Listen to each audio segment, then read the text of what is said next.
Vous êtes devant un tribunal où il manque 40 greffiers, par exemple. Donc ça veut dire que des audiences risquent de devoir être supprimées, que le justiciable risque d'avoir à attendre son jugement, à attendre sa décision. Devant le nouveau palais de justice, magistrats, avocats et greffiers manifestent leur colère et leur crainte vis-à-vis des réformes gouvernementales de la justice. À Lyon, il faut juger plus avec moins de moyens, ce qui entraîne une surcharge et surtout une dégradation des conditions de travail.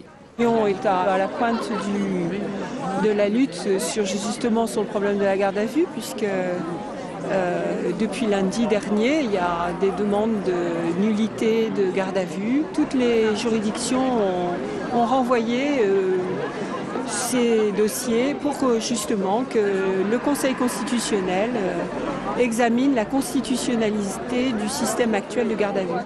Au dire des syndicats d'avocats, les tribunaux lyonnais croulent sous les dossiers avec de moins en moins de temps pour les audiences par manque de personnel.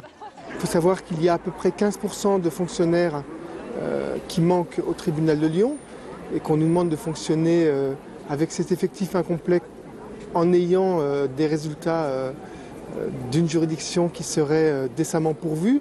Par rapport à tout l'empilement de réformes qu'il y a eu ces dernières années, c'est la question des mineurs incarcérés. Un exemple concret, c'est le 26 janvier 2010, donc la direction de l'administration pénitentiaire et la direction de la protection judiciaire qui prennent la décision de ne plus incarcérer les jeunes filles à Lyon, mais à Strasbourg ou à Marseille. À Marseille, au centre des Baumettes, c'est-à-dire dans un établissement. C'est complètement en contradiction avec toutes les orientations qui sont annoncées, mais qui sont en fait une traduction de la réalité.